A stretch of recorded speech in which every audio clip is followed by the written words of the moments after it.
I'm looking at the Lakers. Before the start of the season, I thought this was a clown show. Not going to lie to you. I thought, oh, JJ Redick is the coach. He's a podcaster. He knows basketball, but is he a coach, or is this like a LeBron sort of thing? Then we had the Bronny stuff. And now you're looking up, even before the Luka trade, they showed signs of turning the corner. Now that they have Luka, now that Luka looks like he's getting himself into shape, you look up and the Lakers are second in the West. Like, I don't know what to make of this team other than they're winning and LeBron is playing out of his mind at 40 years old.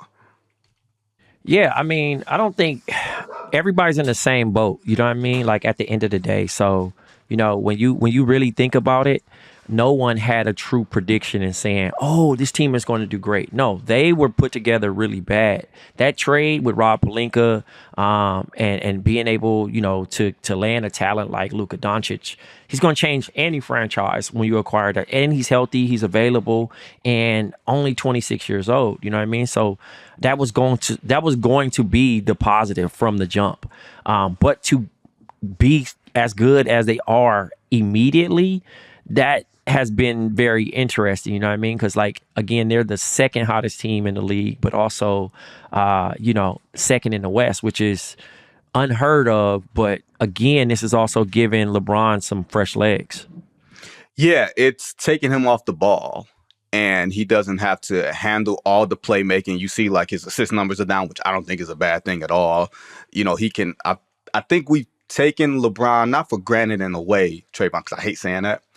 I think LeBron has played on the ball so much for his career, and because he's wanted to play on the ball so much for his career, we didn't get a chance to see him in this other space. And now that he's gotten older and he's got to conserve his body and his legs, he's had to learn how to play off the ball, and him being a better shooter, and he's an opportunistic scorer anyway. If he notices that you get your back turned, he's streaking on the backdoor cut. He's streaking up and down the floor. This enables him to save his body, where, Trey, I thought that during the year they made it to the Western Finals against Denver, he looked tired. He wore down.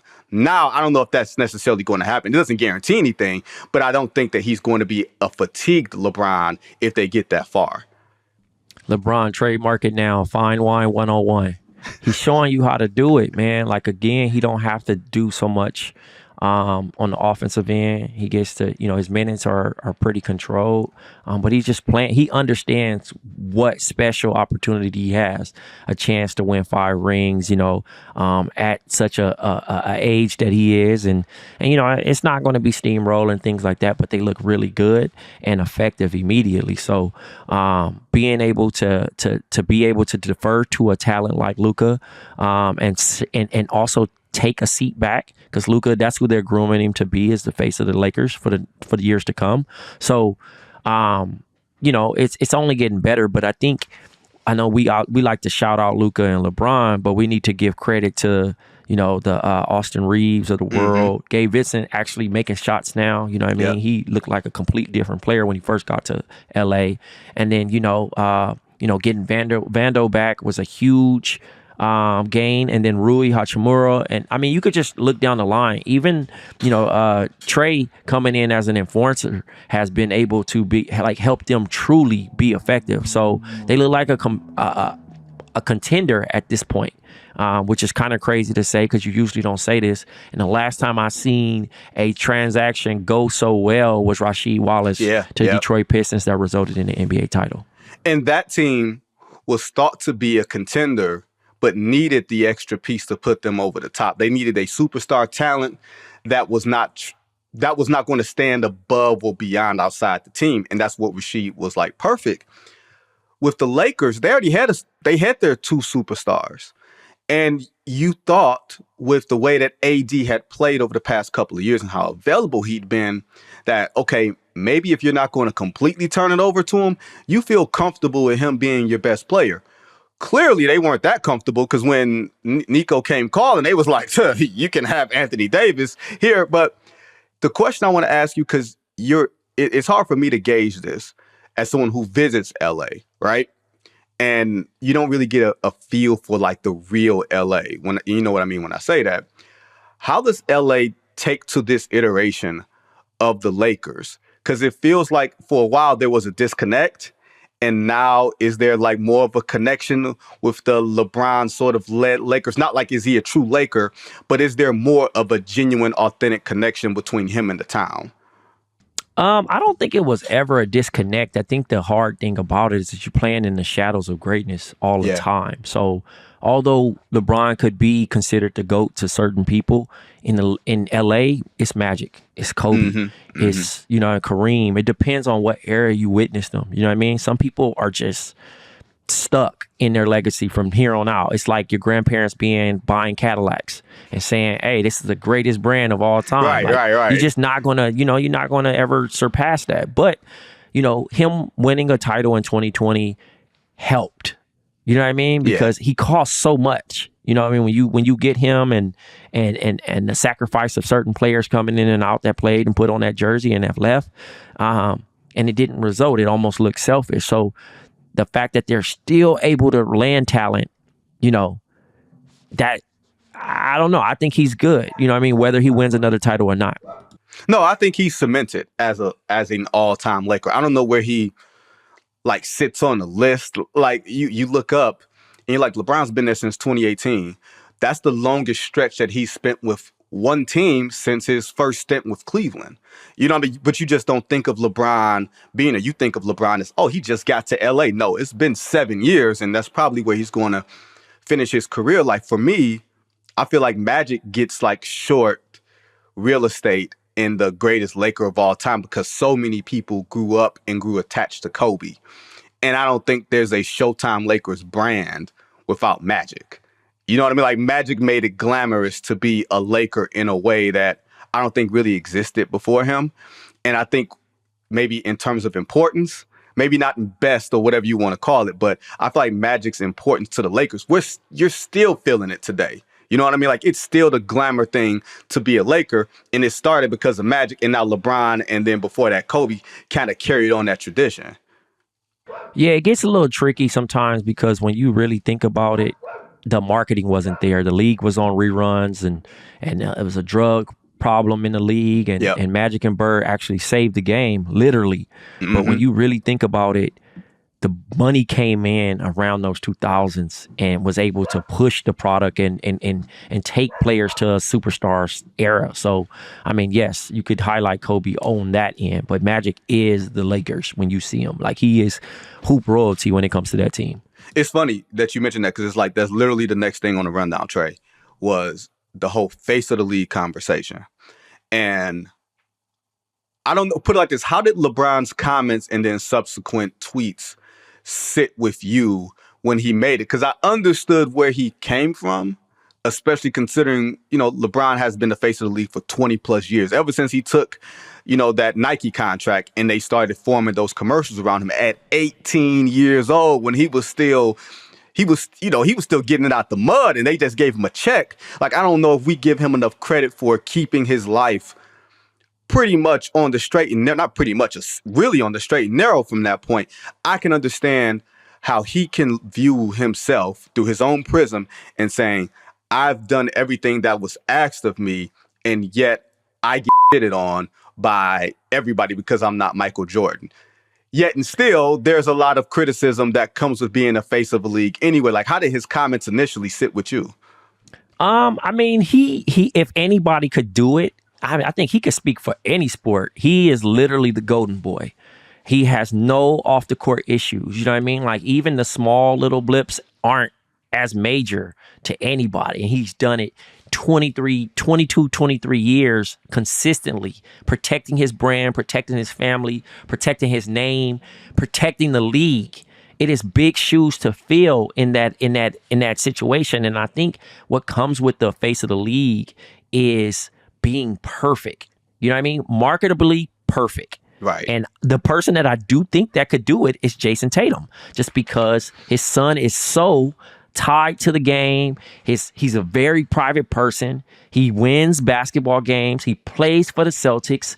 You know what I mean? Like he has everything that potentially checks out. But I think when it comes to the cool factor and all the other stuff, you can't play both sides. And it's very hard. And LeBron was able to do that.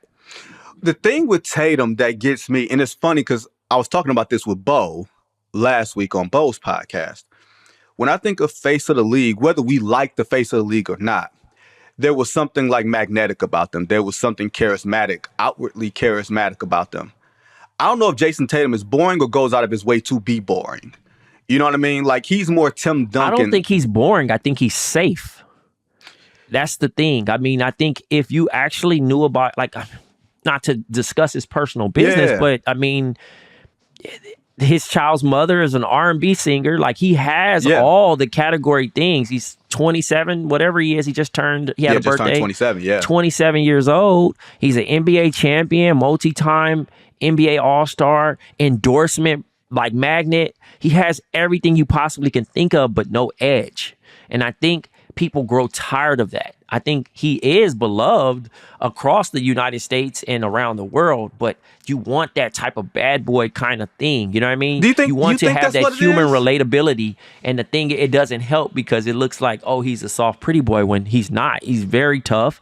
He competes. You know, he's getting punished because his team is very good. So he's not like dropping 40s and 50s because he doesn't have to. You know what's funny, Trey? I think it's even simpler than that. I don't think it's that necessarily like a safe part of it. I think his game isn't flashy. I think it, like with Steph. But see, I disagree. You think his game is flashy?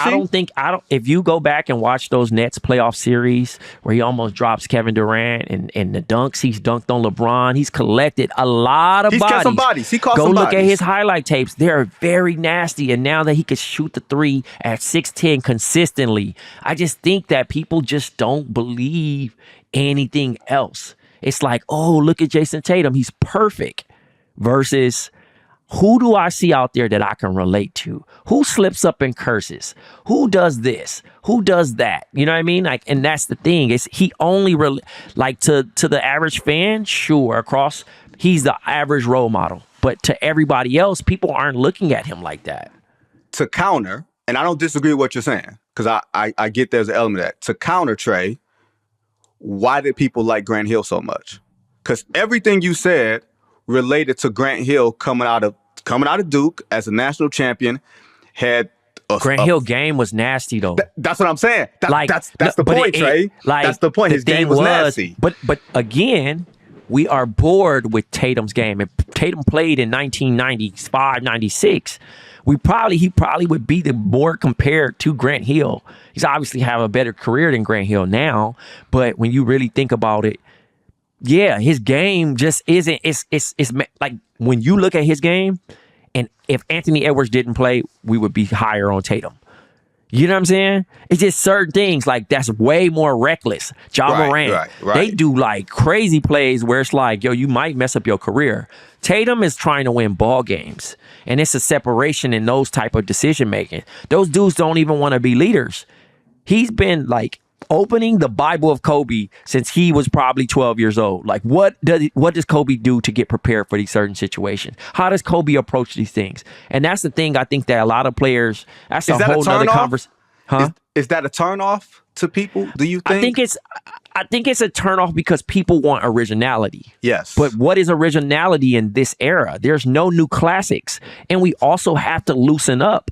Channing Frye made a good point about how we're so glued to nostalgia. We have to loosen up a little bit and allow ourselves to love something new. We're comparing it so much, and that's the great thing about my show, shameless plug, is that we don't compare eras. We just kind of sit in the era of what it is. And currently, this is LeBron's era of basketball. So you got the Luka Doncic of the world, you got the Nikola Jokic, you got the Jason Tatums, you got the Steph Currys, the Kevin Durants, etc.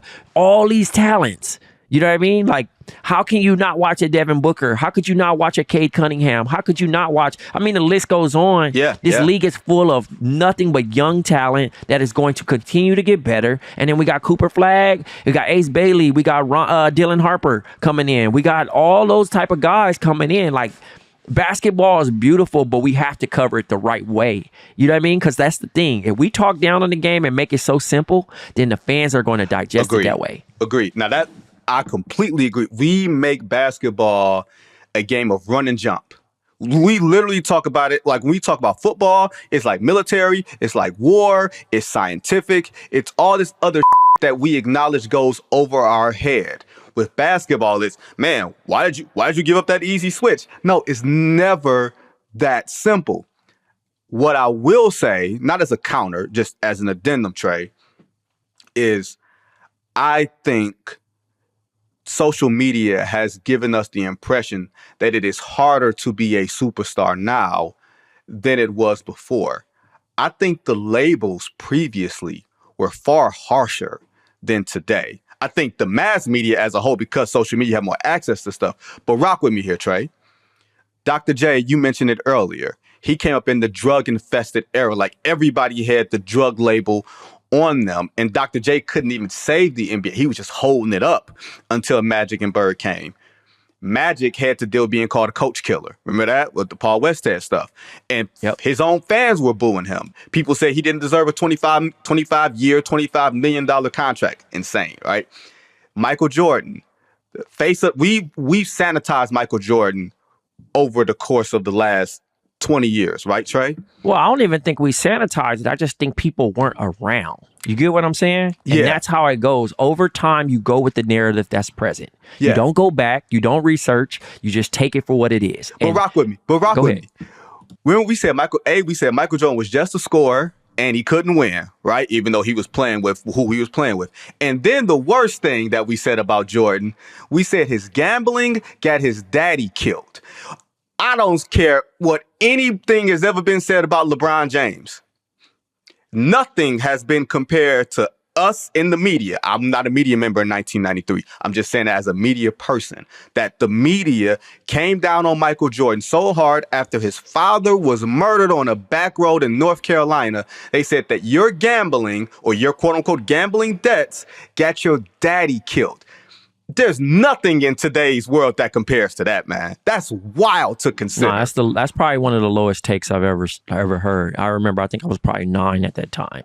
And if you don't know, and at that time, the internet did exist, but it wasn't social media. And before social media, that was almost believable. It was like, okay, gambling people, especially with the boom of casino and all these mafia movies kind of being ran and the stereotype of that, you would assume like, oh, he couldn't pay his debt. Michael Jordan could not pay his debt, like, of all people. So he would not be the successful person that he is.